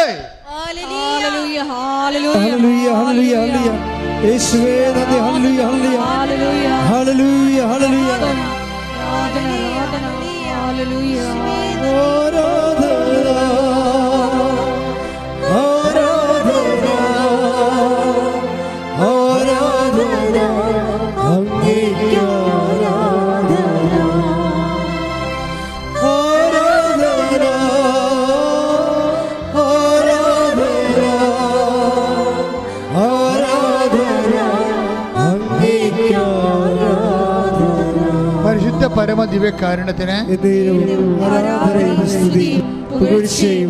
ഇതിൻ്റെ അർത്ഥം എന്താ? പൊട്ടത്തരം ഒന്നും കാണിക്കരുതെന്നാണ് ഈ കാലെ പിടിച്ച് ഞാൻ പറയണത്. കർത്താവായിട്ട് വഴക്കിടരുത്, പരിഭവം കാണിച്ച് മാറരുത്, പ്രാർത്ഥന മുടക്കരുത്. അത് പണ്ടിതുപോലെ പ്രാർത്ഥന മുടക്കി കർത്താവിൻ്റെ വരവും പ്രതീക്ഷിച്ച് വരാതിരുന്നപ്പോൾ ചമ്മിപ്പോയ ഒരാളുണ്ട് ബൈബിളിൽ. ആരാണത്? മറിയം. ഒരു കാലത്ത് കർത്താവിൻ്റെ പാദാന്ത്യത്തിൽ നിന്ന് വചനങ്ങളെല്ലാം കേട്ടതാണ്.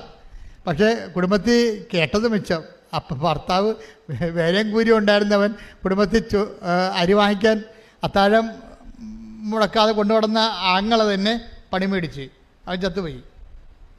അവൻ ചത്തത് ക്ഷീണമായപ്പോൾ തന്നെ മാർത്ത ആളെ വിട്ടാണ് വന്നില്ല. മരിച്ചപ്പോൾ വരുമെന്ന് വിചാരിച്ച് വന്നില്ല, അടക്കത്തെ വരുമെന്ന് വിചാരിച്ച് വന്നില്ല. യാമങ്ങളിങ്ങനെ മാറി മാറി വരിക. ചീഞ്ഞപ്പോൾ വന്ന. പക്ഷെ ചീഞ്ഞപ്പോൾ വന്നപ്പോഴേ അന്ന് അടുക്കളയിൽ പണിക്ക് ചെയ്തിരുന്ന മാർത്തയാണ് ലീഡ് ചെയ്തത്. മറിയത്തിൻ്റെ കാര്യം സ്വാഹ. എന്താ കാര്യം? അവൾ വീട്ടിൽ തന്നെ ഇരുന്നെന്നാണ് ബൈബിൾ പറയണത്. ഓടിപ്പോയതാരാ? മറിയം. അമ്മ മാർത്ത കർത്താവോട് പറയുന്നൊരു വാക്കുണ്ട്, ഞാൻ ഈ ജീവിതത്തിന് വേണ്ടിയല്ല നിൻ്റെ പുറകെ നടന്നത്. ഞാൻ നടന്നത് നീ വരാനിരിക്കുന്ന രക്ഷകനാണെന്ന്. കർത്താവേ, നീ ഇവിടെ ഉണ്ടായിരുന്നെങ്കിൽ എൻ്റെ സഹോദരൻ മരിക്കരുത്. I know it. നീ ഇവിടെ ഇല്ലല്ലോ, ഇപ്പം ഇല്ലാത്തതിന് പിന്നെ ഉണ്ടെന്ന് പറഞ്ഞൊരു കാര്യമില്ലല്ലോ. നീ ഇവിടെ ഉണ്ടായിരുന്നെങ്കിൽ എൻ്റെ സഹോദരൻ മരിക്കില്ലായിരുന്നു. പക്ഷേ എനിക്കൊരു കാര്യം അറിയാം, നീ ചോദിക്കുന്നത് എന്തും ദൈവം നിനക്ക് തരുമെന്ന് എനിക്കറിയാം. അങ്ങനെ ചത്ത് കിടക്കുമ്പോഴും ചീഞ്ഞ് അഴുകിയിരിക്കുമ്പോഴും നീ ചോദിക്കണത് എന്തും ദൈവം നിനക്ക് തരുമെന്ന് എനിക്കറിയാമെന്ന് പറയുന്നതാണ് മറിയത്തെക്കാൾ വലിയ വിശ്വാസം. ശ്രദ്ധിക്കട്ടെ. ഹല്ലേലൂയ.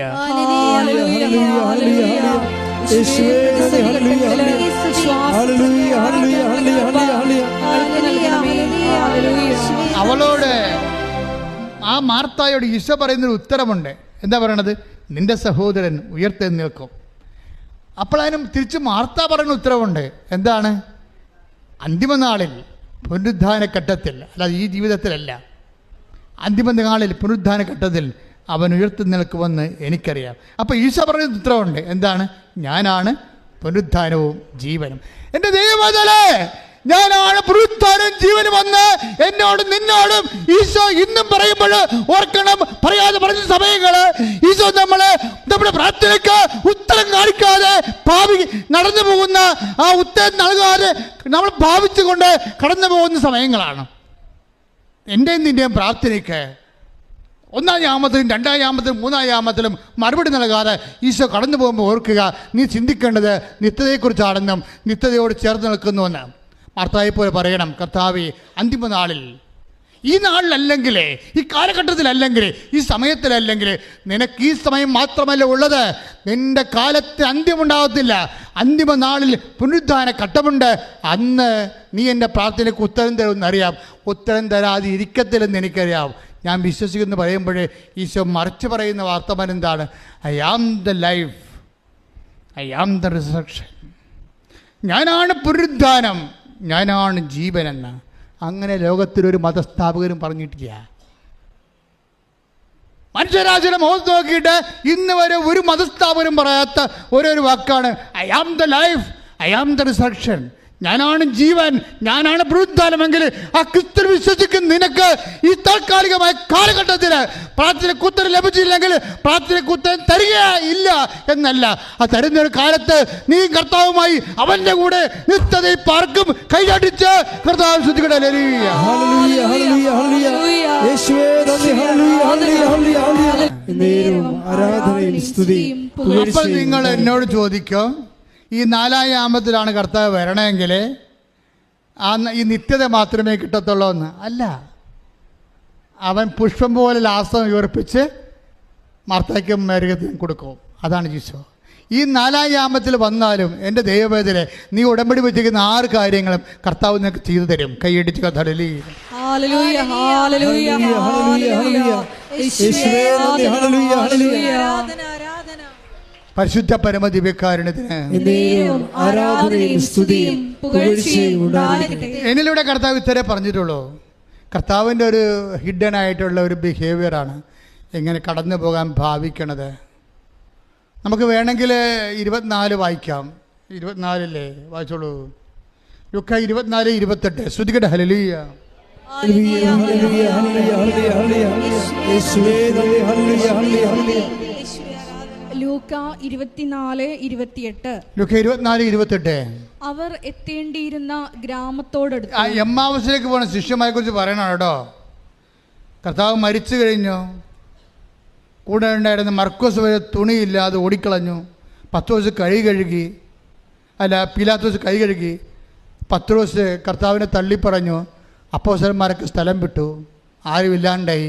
ക്ലയോഫാസ് നാട് വിട്ടുപോയി. അതാണ് ക്ലയോഫാസ്. ഇപ്പോൾ ഉണ്ടായിരുന്ന ശിഷ്യനാണ്. ക്ലയോഫാസിൻ്റെ ഭാര്യ കുറിച്ച് ഇവിടെ ഉണ്ടായിരുന്നത് ദുഃഖ വെള്ളിയാഴ്ച. പെണ്ണുമ്പോൾ അവിടെ തന്നെ താമസിക്കാൻ തുടങ്ങി തീരുമാനിച്ച കാരണം ഭർത്താവ് ഡൈവേഴ്സായി പോവുകയാണ്. അയാളുടെ നാട്ടിലോട്ട് പോവുകയാണ്. എമ്മാവസിലേക്ക് പോവുകയാണ് ക്ലയോഫാസ്. അങ്ങനെ പോകുന്ന ക്ലയോഫാസ് ഭാര്യയുടെ അക്കൗണ്ടിൽ മാത്രമാണ് ഈ മനുഷ്യനെ തിരക്കി കർത്താവ് പോണത്. ഓർക്കുക ദൈവവേദലെ, നീയും ദൈവമായിട്ട് പിന്തിരിഞ്ഞ് പോയാലും ശരി, നിന്റെ വൈഫ് കർത്താവുമായിട്ട് ബന്ധമുണ്ടെങ്കിൽ കർത്താവ് നിന്നെ ഏറ്റെടുത്തിരിക്കും. ശ്രുതികട്ടെ. ഹല്ലേലൂയ, ഹല്ലേലൂയ. യേശുവേ നന്ദി. ഹല്ലേലൂയ, ഹല്ലേലൂയ, ഹല്ലേലൂയ, ഹല്ലേലൂയ, ഹല്ലേലൂയ. ആരാധന, ആരാധന, ഹല്ലേലൂയ. ആരാധന, ആരാധന. യേശുവേ ആരാധന, ആരാധന, ആരാധന. യേശുവേ ആരാധന. ഈ നാട് വിട്ടു പോകുന്ന ആളിൻ്റെ കൂടെയും ഒരു വഴിയാത്രക്കാരനായി അവന് പ്രശംസ കൊടുക്കുകയാണ്. അതാണ് എമ്മാവസിലെ സംഭവം. വായിച്ചോളൂ ആ ഭാഗങ്ങളൊന്നുകൂടി. ലൂക്ക 24:28. ലൂക്ക 24:28. അവർ എത്തേണ്ടിയിരുന്ന ഗ്രാമത്തോടടുത്തു. അവർ എത്തേണ്ടിയിരുന്ന എമ്മാവസിന്റെ അടുത്തെന്ന് അർത്ഥം. അവനാകട്ടെ യാത്ര തുടരുകയാണെന്ന് ഭാവിച്ചു. അതേ ഭാവിച്ചു. പിന്നെ അവനാണ്ടല്ലേ, അവനാവട്ടെ. ഇത് കയ്യിരിപ്പാണ്. ഇത് കാര്യം മനസ്സിലാക്കാതെ നമ്മൾ മരമറിയാതെ കൊടിയിടരുത്. കർത്താവിൻ്റെ സ്വഭാവങ്ങൾ അറിയണം. അതായത് അത് നിസ്സാര സമയത്തൊന്നുമല്ല ഭാവിക്കണത്. ഇത് കുരിശുമരണം കഴിഞ്ഞ് ഓരോരുത്തന്മാർ കരിയുമ്പോൾ വിരകാൻ കയ്യിലെന്ന് പറഞ്ഞാൽ കയ്യിൽ പോലും ഇല്ലാത്തൊരു കാലമാണ്. എമ്മാവൂസിലേക്ക് ശിഷ്യന്മാർ നാടുവിട്ട് പോവുകയാണ്. അത്രയും ക്ലേശമായ സമയത്തും കർത്താവ് ഭാവിച്ചെന്ന് എഴുതിയിരിക്കണത്. അവരെ കടന്നു പോകാൻ ഭാവിച്ചു. അപ്പോൾ അവരെന്നാ പറയണമെന്ന് നോക്കിയേ, അവർ അവനെ നിർബന്ധിച്ചുകൊണ്ട് പറഞ്ഞു. നിർബന്ധിച്ചു. കണ്ട ഇവിടെ വിഷയം. അവിടെ സാധാരണ വിളിച്ച് കഴിഞ്ഞാൽ തോന്നിയിട്ട് കാര്യമില്ല, നിർബന്ധിക്കണോ? ഇൻറ്റിമസിയുടെ വിഷയം നിർബന്ധമാണ് അവിടെ വരുന്നത്. അവർ അവനെ നിർബന്ധിച്ചുകൊണ്ട്, അവനെ വിളിച്ചോ എന്നല്ല പറയണത്, നിർബന്ധിച്ചുകൊണ്ട്. നമ്മുടെ സൽപ്രവർത്തികളും നമ്മുടെ പ്രാർത്ഥനകളും നമ്മുടെ മറ്റെല്ലാ വിഷയങ്ങളും മാറ്റിവെച്ചുകൊണ്ട് ഉടമ്പടിയിൽ സ്വയമായിട്ട് നിങ്ങളെന്താ ചെയ്യണമെന്ന് വെച്ചാൽ 90% കുടുംബകാര്യവും 10% ഉടമ്പടിയായിട്ട് പോയിട്ടാണ് കുഴപ്പമാകണത്. ദൈവത്തെ തോന്നിയിട്ടില്ല നിങ്ങൾ ഉടമ്പടി എടുത്തായിട്ട്, സേവ് ആയിട്ടില്ല. അതാ പ്രശ്നം. കമ്പ്യൂട്ടർ അടിച്ച് കയറുമ്പോൾ DTP ചെയ്യുമ്പോൾ പറയത്തില്ലേ, നമ്മൾ ചെന്ന് ഇപ്പോൾ DTP ചെയ്തിട്ട് നമ്മൾ ചെന്ന് ചോദിക്കുകയാണ്, അതിൻ്റെ കോപ്പി തരാൻ പറയുമ്പോൾ അയ്യോ സോറി അത് സേവ് ആയിട്ടില്ലെന്ന് പറയും. സേവ് ചെയ്യാൻ മറന്നുപോയി. അതുപോലെ നമ്മുടെ പ്രാർത്ഥന പലതും ദൈവത്തിൻ്റെ തിരുസേന സേവ് ആയിട്ടില്ല. ഉടമ്പടി പല ആൾക്കാരുടെയും സേവ് ആയിട്ടില്ല ദൈവത്തിൻ്റെ. എന്താ കാര്യം? ഉടമ്പടി 5% ഇൻവെസ്റ്റ് ചെയ്തിരിക്കുന്നത്. ബാക്കി എല്ലാം പഴയതുപോലെ തന്നെ ജീവിക്കണം. നിൻ്റെ ജീവിതം, മറ്റേ കൂട്ടുകാരുടെ ജീവിതവും വീട്ടിലുള്ള കാര്യവും ഉടമ്പടി you are living as if you are not taking ഉടമ്പടി. നിങ്ങൾ ജീവിക്കണത് ഉടമ്പടി എടുത്തിട്ടേ ഇല്ലെന്ന് പറഞ്ഞാൽ ജീവിക്കണത്. അതുകൊണ്ടാണ് സേവ് ചെയ്യാത്തത്. അപ്പോൾ അവരൊന്ന് റീതിങ്ക് ചെയ്യണം, നല്ലതാണ്. ഉടമ്പടി എടുത്തിട്ടുള്ള ആൾക്കാർ, മിടുക്കന്മാരുടെ ആൾക്കാർ ഒത്തിരി യൂട്യൂബിൽ സാക്ഷ്യം പറഞ്ഞിട്ടുണ്ട്. അവരെങ്ങനെയാണ് ഉടമ്പടി ചെയ്തത്? അവർ ഓരോ നിമിഷവും they are beware of their covenant. അവർ ആ ഉടമ്പടിയെക്കുറിച്ച് അവർ വളരെ ആകുലചിത്തരും ശ്രദ്ധയുള്ളവരുമാണ്. അവർ 5 എന്തെല്ലാം പ്രശ്നം ഉണ്ടെന്ന് പറഞ്ഞാൽ നിങ്ങൾക്കറിയാവില്ല. നിങ്ങൾക്കൊരു ഉണർവുണ്ടെങ്കിൽ കർത്താവിനൊരു 9 ഉണർവുണ്ടാവും. നിങ്ങൾക്ക് ഒരു ഉണർവുണ്ടായാൽ കർത്താവിന് 9 ഉണർവുണ്ടാവും. കഴിഞ്ഞ ദിവസങ്ങളിൽ ഒരു മോളെ വയനാട്ടിൽ നിന്ന് കൃപാസനത്തിൽ വരികയാണ്. എന്തിനാണെന്ന് അറിയാവോ? അവളുടെ വിഷയം ഞാൻ മറന്നുപോയി, പക്ഷേ നല്ല സാക്ഷ്യമാണത്. വയനാട്ടിൽ നിന്ന് കൃപാസനത്തിൽ വന്നിരിക്കുന്നതിനാണ് ഇത്തിരി ഉപ്പ് കിട്ടാൻ വേണ്ടി വരികയെ. എന്താ സ്ഥലപ്രശ്നം എന്തോ ഒക്കെയാണ്. അപ്പോൾ ഉപ്പ് കിട്ടാൻ വരികയെ. ഉപ്പ് ചോദിച്ച ആൾ കൊടുത്തില്ല. അതാ ഉപ്പ് കൂടെ അവർ ചോദിച്ച ആളെ കൊടുത്തില്ല. അതുകൊണ്ട് ഈ ഉപ്പ് എവിടെ നിന്ന് കിട്ടുമെന്ന് വിചാരിച്ചുകൊണ്ട് അവർ ഒറ്റക്ക് വന്നപ്പോൾ ആരും കൂടെ വരാനില്ല. പിന്നെ 10 വയസ്സുള്ള മകള് ചേർത്തുകൊണ്ട് കോഴിക്കോട് ബസ് സ്റ്റാൻഡിൽ വന്നിട്ട് അവിടുന്ന് പിന്നീട് ട്രെയിനിന് വന്ന് അവിടുന്ന് പിന്നെ ട്രെയിനിന് വന്ന് മാരേക്കുളത്ത് ഇറങ്ങി ഒറ്റയ്ക്ക് ഇവിടെ വരികയാണ്. ഇതൊക്കെ ദൈവം കാണുന്നില്ലേ? അവൾ ഒറ്റക്കാണ് വരുന്നതെന്നൊക്കെ ദൈവം കാണുന്നില്ലേ? അവിടെ കൂട്ടാരിയിലൊന്നും കാണുന്നില്ലേ? അങ്ങനെ ഒറ്റക്ക് നീ ചെയ്യുമ്പോൾ അതെല്ലാം കാണുന്ന ഒരാളുണ്ട്. നിൻ്റെ സത്യസന്ധത, അത് അവളുടെ സാക്ഷ്യം നീ കേൾക്കണം. കഴിഞ്ഞ ആഴ്ചത്തെ ഏറ്റവും ടോപ്പ് സാക്ഷ്യം അതാണ്. ദൈവത്തിൻ്റെ സാന്നിധ്യം നേരിട്ട് അനുഭവിക്കുന്ന സാക്ഷ്യമാണ്. അപ്പം നമ്മൾ ചെയ്യുമ്പോൾ ഈ ഉടമ്പടി എടുക്കണ ആ ഒരാഴ്ചയല്ല, ആ എല്ലാ കാലഘട്ടത്തിലും ഞാൻ ദൈവമായിട്ട് ഉടമ്പടിയിലാണെന്നുള്ള ബോധ്യത്തിൽ നീ ജീവിക്കാൻ തുടങ്ങിയാൽ മറ്റുള്ളവരൊക്കെ തോന്നിയ മാസങ്ങൾ ഒത്തിരി പറയും. എടാ നിങ്ങൾക്കൊരു കാര്യം അറിയാമല്ലോ, എൻ്റെ രൂപത്തിൽ അച്ഛന്മാർ ഇന്നും എന്നെ ക്രൂശിക്കുന്നവരുണ്ട്. ഇതിപ്പോൾ തുടങ്ങിയതല്ല. ഞാൻ ഈ ശുശ്രൂഷ ഏറ്റെടുത്ത കാലം മുതൽ ഒരു പറ്റം ആൾക്കാരുടെ പുറകെ ഉണ്ട്. അതിപ്പോൾ പുറത്തുള്ളവരുണ്ട്, അകത്തുള്ളവരുണ്ട്. അച്ഛന്മാർ തന്നെ വീഡിയോ ഇറക്കുന്നുണ്ട്. എന്നിട്ടും എന്തുകൊണ്ടാണ് ഞാൻ ഈ ശുശ്രൂഷയോട് മുന്നോട്ട് പോണത്? ഞാൻ കണ്ട ഒരാളുണ്ട്, അത് വേറെ ആരും കാണാത്ത ആളാണ്. എന്തുകൊണ്ടാണ് മാതാവിൻ്റെ പ്രത്യക്ഷീകരണം ഉണ്ടായത്? ചുമ്മാ ഉണ്ടായതാണ്? അല്ല, ഒരു ജീവിതമുണ്ട്, ജീവിച്ചു തീർത്ത, പട്ടം കിട്ടിയ കാലം പോലെ ഇന്ന് വരെ ജീവിച്ചു തീർത്ത ഒരു ജീവിതമുണ്ട്. അതുകൊണ്ട് എനിക്കറിയാം ആർക്കും പ്രതിരോധിക്കാൻ പറ്റത്തില്ല. എന്താ കാര്യം? സത്യത്തെ പ്രതിരോധിക്കാൻ ആർക്ക് കഴിയും? നുണയ്ക്ക് കഴിയാൻ പറ്റുമോ? എന്തെല്ലാം നുണപ്രചരണങ്ങൾ, എന്തുമാത്രം വീഡിയോകളൊക്കെ ഓരോ സ്ഥലത്തു നിന്നൊക്കെ കൃപാസനത്തിനെതിരെ വരുമ്പോഴും ഞാൻ ചിരിച്ച് തള്ളിക്കളയും. എന്താ കാരണം വെച്ച് കഴിഞ്ഞാൽ ഞാൻ എപ്പോഴും പറയും, എന്താ പ്രശ്നം? സാക്ഷ്യമാണ് സത്യം, അല്ലാതെ ആശയമല്ല.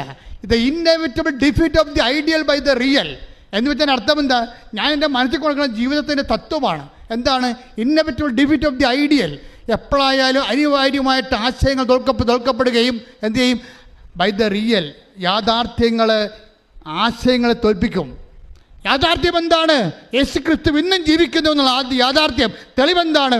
ഓരോ മനുഷ്യൻ ഒറ്റ ദിവസം കൊണ്ട്, ഒറ്റ ആഴ്ച കൊണ്ട് അവൻ്റെ പാപങ്ങൾ ഉപേക്ഷിച്ചുകൊണ്ട് അവൻ വിശുദ്ധീകരിക്കപ്പെട്ടുകൊണ്ട് മനുഷ്യ സമൂഹത്തിന് വേണ്ടി പുനഃസമർപ്പണം ചെയ്തുകൊണ്ട് ദൈവനാമത്തെ അമഹത്വപ്പെടുന്ന സാക്ഷ്യത്തിൻ്റെ ഒരു ചരിത്രമാണ് കഴിഞ്ഞ 36 കൊല്ലത്തെ കൃപാസന ചരിത്രമെങ്കിൽ ആ ചരിത്രം പിന്നെ അപ്രതിരോധമായിട്ട് ആർക്കും തടുക്കാനാവാത്ത വിധത്തിൽ മുന്നോട്ട് കൊണ്ടുപോകുന്നത് ഞാനല്ല, എന്താണ്, എന്നെ വിളിച്ച ദൈവവും ആ ദൈവം അയച്ച പരിശുദ്ധ അമ്മയുമാണ്. കൈയിടിച്ച് കർത്താവ്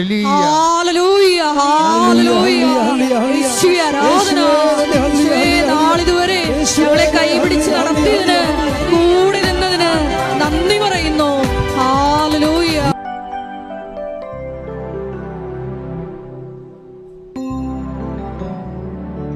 എൻ്റെ മക്കളെ, രോഗമുള്ളവരെ, ഇവിടെ തീർത്ഥാടനത്തിൽ നിൽക്കുന്നവര്, മാതാവിൻ്റെ മുമ്പിൽ നിൽക്കുന്നവരും ഓൺലൈനിൽ മാതാവിൻ്റെ മുമ്പിൽ നിൽക്കുന്നവരും രോഗമുള്ളിടത്ത് കൈകൾ വെക്കുക.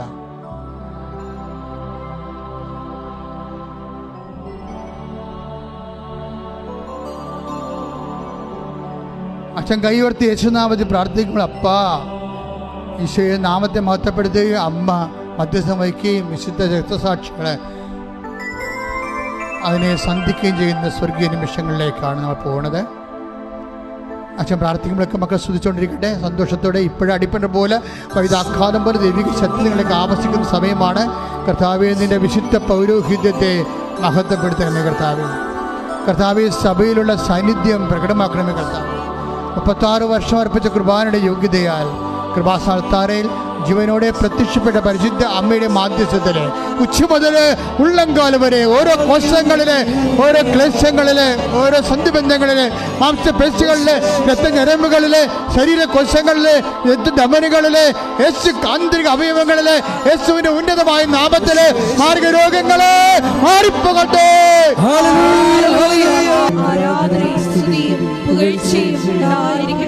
എൻ്റെ മക്കളെ, കൈ നെഞ്ചത്ത് വെച്ചുകൊണ്ട് കണ്ണടച്ചുകൊണ്ട് കൈ നെഞ്ചത്ത് വെച്ചുകൊണ്ട് അൾത്താരയിൽ എഴുന്നള്ളിരിക്കുന്ന ഈശോയെ നോക്കിക്കൊണ്ട് പ്രാർത്ഥിക്കേണ്ട സമയമാണ്. അച്ഛൻ പ്രാർത്ഥിക്കാൻ പോകുന്ന വിഷയങ്ങൾ രോഗികളായി കിടപ്പിലായി പോയവര്, അവരെ അടിപ്പിടർ പോലെ വൈദാഘാതം ദൈവികമായ ശക്തി അവരിലേക്ക് ആവശ്യിക്കുന്നതിന് വേണ്ടി പ്രാർത്ഥിക്കാൻ പോകുന്ന മക്കളില്ലാത്തവര്, ഗർഭനാളികൾ ശ്വസിച്ചു പോയവര്, ഗർഭം ഉണ്ടായിട്ട് അത് കട്ട് ചെയ്ത് കളഞ്ഞവര്, ബീജത്തിന് ഓട്ടമില്ലാത്തവര്, കൗണ്ടില്ലാത്തവര്, അവരെല്ലാം സമർപ്പിച്ച് പ്രാർത്ഥിക്കുന്ന സമയമാണ്.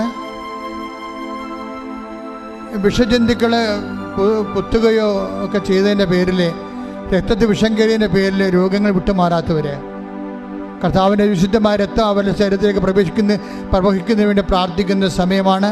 വാരിപ്പറ്റുകളെ സൂക്ഷിക്കുന്നവരെ, അസ്ഥി സൂക്ഷിക്കുന്നവരെ, അസ്ഥി ഉരുക്കമുള്ളവരെ, PCOD രോഗികൾ, അതുപോലെ RSS രോഗികൾ, കുടൽ രോഗികൾ, എല്ലാവർക്കും വേണ്ടി പ്രാർത്ഥിച്ച സമയമാണ്. കരൾ രോഗികൾ, ശ്വാസകോശ രോഗികൾ, കിഡ്നി രോഗികൾ, അതുപോലെ തന്നെ തൈറോയ്ഡ് രോഗികൾ, ബ്രെയിൻ അസുഖമുള്ളവർ, ഹൃദയത്തിൻ്റെ രോഗമുള്ളവർ, വെരിക്കോസിൻ്റെ അസുഖമുള്ളവർ, എല്ലാവരെയും സ്തുതിക്കട്ടെ. ലലിയ കർത്താവ്, നിൻ്റെ ഉന്നതമായ നാമത്തിന് സ്വന്തം ചെയ്യുന്ന കർത്താവ്, നിൻ്റെ വിശുദ്ധ പൗരോഹിത്യത്തെ മഹത്വപ്പെടുന്ന കർത്താവ്, സഭയിലുള്ള സാന്നിധ്യം പ്രകടമാക്കണം കർത്താവ്.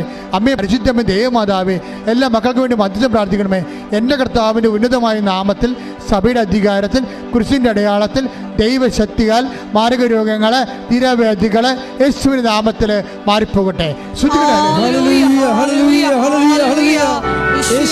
വിഷയങ്ങൾ പരിശുദ്ധ അമ്മയുടെ സാന്നിധ്യത്തിൽ ഈശോനെ ഏൽപ്പിക്കുന്ന സമയമാണ്. ഉടമ്പടിയുടെ വിഷയങ്ങളെന്ന് പറയുമ്പോൾ ജോലിയില്ലാത്തവർ, വിസ പ്രോസസ്സിലിരിക്കുന്നവർ, ഓഫർ ലെറ്റർ വന്നിട്ട് പോകാൻ പറ്റാത്തവർ, സാമ്പത്തികമായിട്ട് ലോൺ കിട്ടാത്തവർ, വീട് വിൽക്കാനുള്ളവർ, സ്ഥലം വിൽക്കാനുള്ളവർ, വാങ്ങാനുള്ളവർ, വഴിയില്ലാത്തവർ, പഠനത്തിന് പ്രയാസമുള്ളവർ, പഠിക്കാൻ പറ്റാത്തവർ, പരീക്ഷ തോക്കുന്നവർ, വീണ്ടും പരീക്ഷ എഴുതാൻ പോകുന്നവർ, വിവാഹം ഒത്തുവരാത്തവർ, അവരെല്ലാവരും സമർപ്പിച്ച് പ്രാർത്ഥിക്കുന്ന സമയമാണ്. കർത്താവെ, അങ്ങയുടെ മക്കളെ ഇപ്പോഴ് കണ്ണീരോടെ ഓരോ വിഷയങ്ങൾ സമർപ്പിച്ചുകൊണ്ട് പ്രാർത്ഥിക്കുന്നു. കർത്താവെ, നിൻ്റെ വിശുദ്ധ പൗരോഹിത്യത്തെ മഹത്വപ്പെടുത്തണം. കർത്താവെ, നിൻ്റെ തിരുമുറുപാട് നാണിപ്പെടുത്താവുന്ന വലതുകരം ഓരോ മക്കളുടെ വിഷയങ്ങളിൽ അങ്ങ് വയ്ക്കണമെന്ന് പ്രാർത്ഥിക്കുന്നു. എല്ലാ സ്ഥലങ്ങളും, വിട്ടുമാറാത്ത സ്ഥലങ്ങളിൽ കർത്താവിൻ്റെ വിശുദ്ധ രക്തം പ്രവഹിക്കട്ടെ എന്ന് പ്രാർത്ഥിക്കുന്നു. വിട്ടുമാറാത്ത വേദനകൾ, രോഗങ്ങൾ, അതുപോലെ തന്നെ കുടുംബം നമ്മുടെ സ്വന്തം കഴിവ് കൊണ്ട് ഇനി ഈ വിഷയം പരിഹരിക്കാൻ പറ്റത്തില്ലെന്ന് തോന്നുന്ന വിവിധ വിഷയങ്ങൾ ഇപ്പോൾ പരിശുദ്ധ അമ്മയുടെ മാധ്യസ്ഥ ഈശോയ്ക്ക് സമർപ്പിക്കുന്നു. കർത്താവിൻ്റെ കരുണ മക്കളിലേക്ക് ചൊരിയട്ടെ. കർത്താവേ, എല്ലാ തരത്തിലും എല്ലാ സ്ഥാവര ജംഗം വസ്തുക്കൾ നശിച്ചു പോയവർ, നഷ്ടപ്പെട്ടവർ, അന്യാധീനപ്പെട്ടവർ, കിട്ടാൻ നിവൃത്തിയില്ലാത്തവർ, കൊടുത്തു പോയിട്ട് കിട്ടാൻ നിവൃത്തിയില്ലാത്തവരെല്ലാം സമർപ്പിച്ച് പ്രാർത്ഥിക്കുന്നു. കർത്താവ് ദൈവത്തിൻ്റെ കരുണ മക്കളിലേക്ക് ആവശ്യിക്കട്ടെ.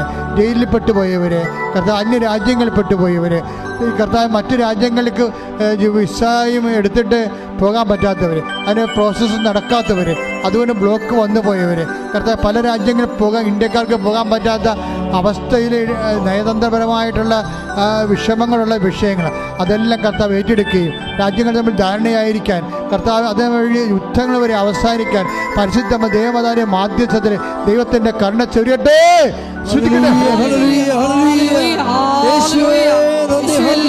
ദുരിതങ്ങളെ ഏറ്റെടുക്കണമേ എന്ന് പ്രാർത്ഥിക്കുന്നു. അവർക്ക് വേണ്ടി പ്രത്യേകം പ്രാർത്ഥിക്കണം.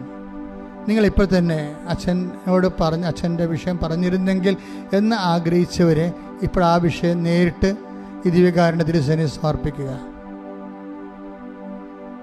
ആ വിഷയത്തിൻ്റെ മേലെ ദൈവിക തീരുമാനം, ആശീർവാദം ലഭിക്കാൻ പോവുകയാണ്. ഇപ്പോൾ ദിവ്യകൃപാനയുടെ ആശീർവാദം ലഭിക്കും. 2 മിനിറ്റ് നിങ്ങൾ അച്ഛൻ ഓർക്കാത്ത കാര്യങ്ങൾ, പറയാത്ത വിഷയങ്ങളുടെ മേലെ നിങ്ങൾ ഓർത്ത് ഇപ്പോൾ ഓൺലൈനിലായാലും ഇവിടെ ആയാലും പരിശുദ്ധ അമ്മയുടെ മധ്യസ്ഥത്തിന് ഈശോയ്ക്ക് സമർപ്പിച്ചിരിക്കുന്ന എല്ലാ വിഷയങ്ങളും ദൈവമാതാവിൻ്റെ മധ്യസ്ഥയിൽ ദിവ്യകാരുണ്യ സന്നിധിയിൽ നമുക്ക് സമർപ്പിച്ച് പ്രാർത്ഥിക്കാം. കടന്നു പോകാൻ ഭാവിക്കുന്ന കർത്താവിനെ നിർബന്ധിച്ച് കൈപിടിച്ച് കൂടെ നിർത്തി വിശ്വാസാനുഭവത്തിലേക്കും സാക്ഷ്യാനുഭവത്തിലേക്കും ഞങ്ങളെ ഉയർത്തണമേ എന്ന് പ്രാർത്ഥിച്ചുകൊണ്ട് ശിരസ് നമിച്ച് നമുക്ക് ദിവ്യകാരുണ്യനാഥന്റെ ആശീർവാദം സ്വീകരിക്കാം.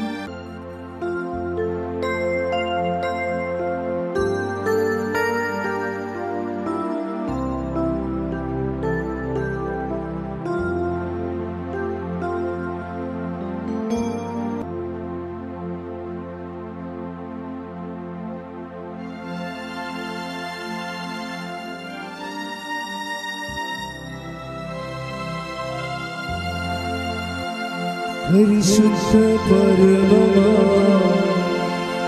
ദിവ്യകാരുണ്യമേ, ഇന്നും അങ്ങേയ്ക്ക് ആരാധന. പരിശുദ്ധ പരമമാ ദിവ്യകാരുണ്യമേ, ഇന്നും അങ്ങേയ്ക്ക്